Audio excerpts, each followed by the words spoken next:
Hi, everybody. Welcome into Sports Talk Chicago. Great to see all of you here with us across all of our great radio and TV affiliates here in Illinois and Indiana. 98.3 The Life, WKAN 105.5 The Ticket, ACTV, JTV, WJOB, and Cities 92.9 Talk FM. I'm Jon Zaghloul. John Meadows is directing and producing. We have so much to discuss here tonight. The Bears have hired a new offensive coordinator. Shane Waldron comes over from Seattle. What's his business? We'll discuss. Matt Eberflus defended Justin Fields in offensive coordinator interviews. How old are we? We're going to discuss that too. Plus, the Baseball Hall of Fame voting results have come out. Billy Wagner, our guy, came 3 votes short. Just horrible. But he was close, and I think next year will be his year. All of that's going to be coming up. You can follow us all over at Sports Talk Chicago. Subscribe to the YouTube channel. We've had a nice uptick in subscribers as of late. You can like the video, subscribe to the channel as we do our best to get to 20,000. Want to open up very briefly by letting everybody know here that we have officially signed all the papers and gotten the contract ready. 98.3 The Life, Round Lake Beach, Illinois, is now an official affiliate of Sports Talk Chicago. So we welcome in this new audience. We are going to be airing there on Friday mornings from 8 a.m. to 9 a.m. Pretty primetime slot in the mornings. And we are so excited to be a part of this new station and to really cement our presence in the northern part of Illinois. We've been doing our best to try and get up there. It's certainly been a struggle, but 98.3 has been unbelievably caring and well and has treated us well throughout this whole process. I want to give a special thank you to Lou Bruno and to Rusty Silber over at 98.3. They've undergone a rebrand. They have a new studio up there. They have a Twitch stream. You can watch them on Twitch now, twitch.tv/98.3 The Life. They've got a legitimate operation going. And as they continue to expand, we're excited to be a partner with them and be along for the ride. They have been very gracious.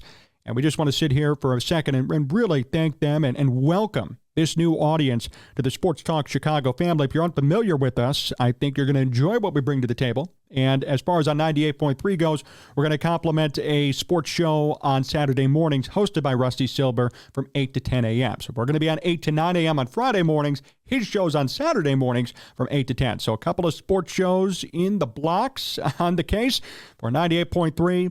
We're glad to be there with them. And, of course, we're glad to expand our affiliate list. Now we got 7 stations in total. We got our great partners across Kankakee, Joliet, Wilmington, Aurora, Bloomington, Normal, Northwest Indiana, and Chicagoland.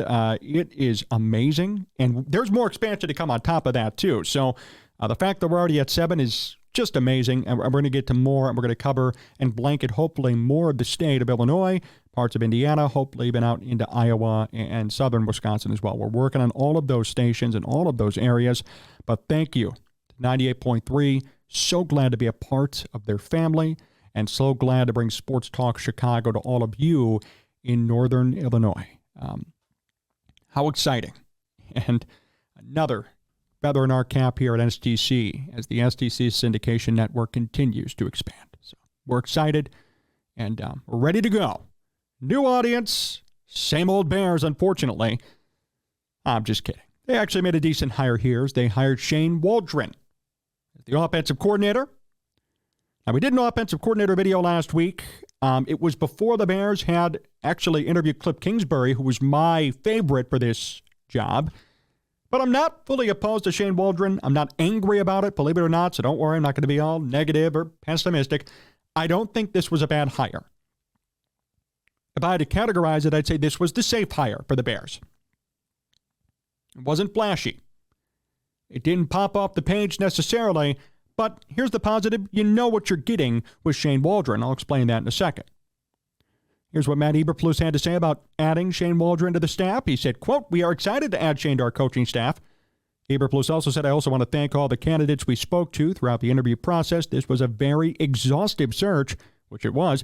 "But in the end, I'm grateful the journey led us to Shane. He's a great teacher and communicator with a diverse coaching background among some of the game's most elite head coaches. I look forward to partnering with him as we build out the rest of our staff and get him started here." As we know, Waldron brings a lot of experience to the table. He spent 3 years as the offensive coordinator in Seattle, saw the team go from the last year Russell Wilson through the Geno Smith era, which I would argue was quite successful, that transition, and eventually where they are today. So we're going to talk about that in a second. Waldron's star across the league, though, has risen due to his coaching efforts with Geno Smith. Waldron said also, quote, "I appreciate this opportunity given to me by Coach Eberflus and Ryan Poles. We can't wait to get to work at a franchise with such a storied history and passionate fan base." And accordingly, Waldron setting up some interviews as we speak with former staffers of his in Seattle, including Chad Morton, Sanjay Lal, and Kerry Joseph, among others, to work under him. Sanjay Lal is actually a respected guy around the league in terms of quarterback coaching. So maybe he'll end up getting the job or at least getting an interview. That'll be something we follow as well. So the Bears grab Shane Waldron. The Bears make the safe but not flashy move, but yet still, I think, make a smart one. At the end of the day, they make a smart move. Let's look at Shane Waldron's time, at least in Seattle, as of late. Now, this past year, they went 9-8, similar to last year. Last year, they made the playoffs. This year, they didn't. This year, their offense was 17th in football. Last year, though, under Geno Smith, it was 9th in football. And his first year in Seattle, calling plays, it was 16th. That was at the end of the Russell Wilson era in Seattle. And I will say this, Russell Wilson, even in that year, say what you want about Russell Wilson, he had 25 touchdowns and 6 picks that year. And quarterback production as a whole for Seattle that season, in Waldron's first year calling plays in Seattle, was a combined 30 touchdowns, 7 picks, and a 103.1 passer rating between Russell Wilson and Geno Smith after Wilson got hurt. And obviously, Geno Smith balled out in 2022, set Seahawks records for passing yards in a season. That's right, he even beat Russell Wilson's record, had a quarterback rating of 100.9. And even this past year, although the offense overall was 16th in football, Geno Smith had a decent year. And when he couldn't play, Drew Lock even stepped up and did okay considering the situation. In addition, Seattle, at the running back position, had Kenneth Walker, 23 years old, who is not highly touted at all, run for another 900-plus yards this year. He split carries with Zach Charbonnet, who had 462 rushing yards. And then Geno Smith even added 155. So here's the thing for Shane Waldron. And here's the thing that I like when I look over his resume. Obviously, the experience is number one, but especially in Seattle, he knows how to find production out of players who many would consider subpar. And that's my take with Waldron. Am I convinced that he's going to rebuild this Bears offense? No, but nobody should be. I mean, I have skepticism about anybody who would come in here unless you're talking about Jim Harbaugh or maybe Cliff Kingsbury if Caleb Williams was drafted, right? There's going to be skepticism no matter who comes in, no matter who's going to be the next OC for the Bears, and now it's going to be Waldron. That's understandable. That should be expected. I'm not going to sit here and anoint this guy to be the guy right away. Not going to make the same mistake I did or many others did with Luke Getsy, which obviously didn't work. But I will say this. Waldron's track record, his respect across the league, and his ability to get the absolute most out of people like Geno Smith or Kenneth Walker, Drew Lock even, Russell Wilson, that speaks volumes about how good he is as a coach. Usually when you judge a coach in football, any sport, the primary thing that I look at besides, did he win, does he have the horses, is can he get the maximum out of a player? Can he get the best possible results about every player that succumbs to his leadership? And I will say this. Geno Smith, before he went to Seattle, was a career-long backup quarterback who was obviously a bust and who had no future in football besides being a backup forever. He failed miserably in New York, and ever since then just continued to bounce around the league with no plan, no aspirations, nothing. He had nothing until they went to Seattle. Geno Smith came in during Waldron's first year calling plays there.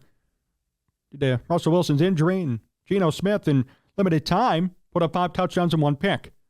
Smith battled for the job the next year against Drew Lock, won the job, won the NFL Comeback Player of the Year award, and passed for the most yards ever in Seattle Seahawks history, 4,282 in one season. Added 30 touchdowns. And a playoff appearance without Russell Wilson. The last time Seattle made the playoffs without Russell Wilson was when Matt Hasselbeck was quarterback. And they went 7-9, and Marshawn Lynch was running in that big game in which they upset New Orleans. That's the last time Seattle made the playoffs without Russell Wilson. They did it last year with Geno Smith as their starting quarterback. What world are we living in? The Seahawks with Geno Smith, not with Russell Wilson, not with Marshawn Lynch, not with Matt Hasselbeck, made the postseason.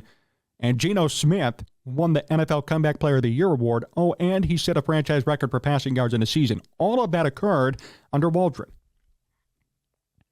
And then in 2023, Seattle didn't make the playoffs, but they did go 9-8 again. Geno Smith didn't match what he did the year before, but he also missed 2 games, still put up 3,600 yards. He probably could have gotten to 4,000 again if he had played all 17. And the quarterback production from Seattle this year was still a 90.7 on the passer rating scale. That's combining Smith and Drew Lock in terms of passing yards and passing attempts. You got that production out of Geno Smith and Drew Lock. I rest my case. And this is not me saying that I'm a full believer. I think he's going to be the guy. He will fix Justin Fields or help develop Caleb Williams, whatever the case is going to be. But I will say this. I'm not going to question anything yet because this guy has enough of a resume to justify the hiring. And there's no way you could skate around that. I will say that emphatically.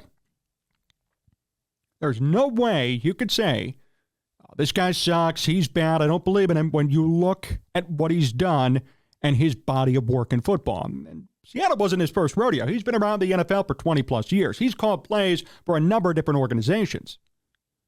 Now, that could scare you. Why has he gotten fired so many times? Or it could motivate you and say, well, he's either moved on or he's gotten fired, but yet he keeps finding work. He keeps finding work.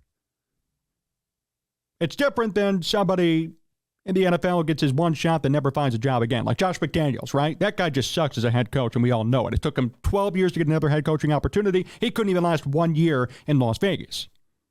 Waldron goes from team to team, continues to get hired, and over the past 3 years did a lot of good things in Seattle. The record was around 500, of course, but look what he was working with and look from an offensive perspective what he got out of that team. I mean, that's impressive. You think Luke Getsy's going to get all of that out of Geno Smith? Right? If the shoe was on the other foot and Luke Getsy was calling plays out in Seattle? No way. No way that would happen. Shane Waldron got the absolute most out of every player that he coached over there. Kenneth Walker wasn't supposed to be a big-time running back, big-time pick. And Kenneth Walker has been great for them. He rushed for 1,000 yards last year, 900-plus this year. Last year, didn't even play in all 17 games. He played in 15. And even in Waldron's first year, the Seahawks had nothing in terms of running backs. I mean, they had Chris Carson, Alex Collins, Rashad Penny. Adrian Peterson got carries.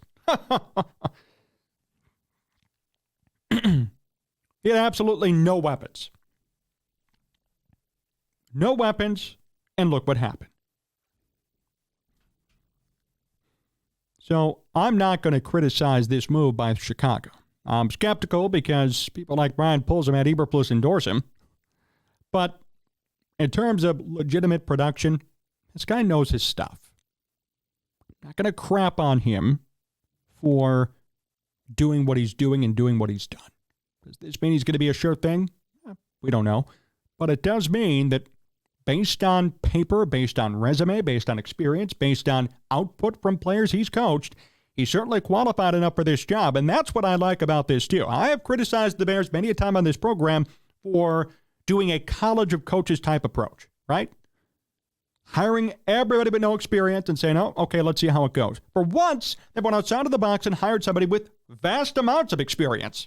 It's actually the opposite of what they've done in the past, even at the coordinator position. Luke Getsy, rookie, right? Luke Getsy was a rookie offensive coordinator. He was a passing game coordinator, not an offensive coordinator, and that crashed and burned. Shane Waldron is a proven commodity in terms of being an offensive coordinator. And I will say this, too.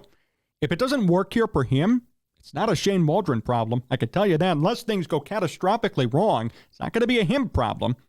You can't criticize somebody who's had success at 4 different places, 4 different organizations, and a guy who's been around the league for 20, 30 years. You can't. So, the Bears actually made a foolproof hire here. They really did, because Waldron has so much experience and so much success with many different teams in football. He's highly respected around the league. So if things don't go well, it's really hard to blame him. It's probably going to be on the quarterback or the offense or the people that he has, because clearly he's able to do something with nothing. He's able to make Geno Smith Seattle's all-time leading passer in the single season. He's able to have Kenneth Walker be somewhat of a star running back in Seattle when he shouldn't have been anything. He was able to coach up Russell Wilson in his final year in Seattle to put up a 103.1 passer rating. He was able to do all those things in just 3 years and add a playoff appearance. And you know what? For that Seattle team, a playoff appearance is a pretty damn big stretch nowadays. They don't have Russell Wilson anymore. They had Geno Smith. I mean, they were supposed to be so bad in 2022. They were supposed to suck. Then when 9-8 made the playoffs. And this past year again, I know they didn't make the playoffs, but for them to even go 9-8 again, that's pretty impressive for that team. Based on who they have on their roster, based on personnel alone, they should not be 9-8. They should be more like 6-11. But Shane Waldron got everything he possibly could out of that offense every single year he was there, whether it was Russell Wilson, Geno Smith, Drew Lock at quarterback, whether it was Kenneth Walker at running back. They still found ways to get production out of a lot of those players who probably should not have put up the numbers that they did. That's impressive. That's commendable. That's something we should be celebrating.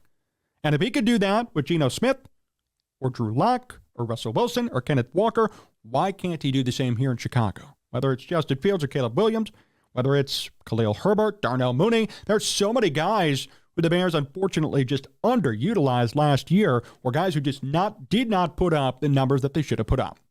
And that's a fact. Darnell Mooney had a tough season. Justin Fields, you can say whatever you want, he had a tough season.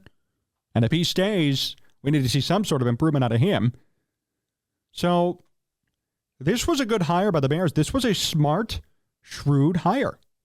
I like it. Not opposed to it. It's better than picking somebody with no experience and saying, hey, trust us. They did that once with Luke Getsy. That didn't work. And the Bears for years have always gone on the budget hire list, hired people with no experience and said, okay, let's see how it goes. For once, they choose experience. For once, they choose legitimacy. For once, they choose a pedigree. Now the question is, can he reform this Bears offense? That's going to be a challenge no matter what, but I'll tell you this right now. If it doesn't work, I'm not going to blame Shane Waldron. If he could do it with Geno Smith and Kenneth Walker and Drew Lock and Russell Wilson, and I'll tell you what, he could do it here too.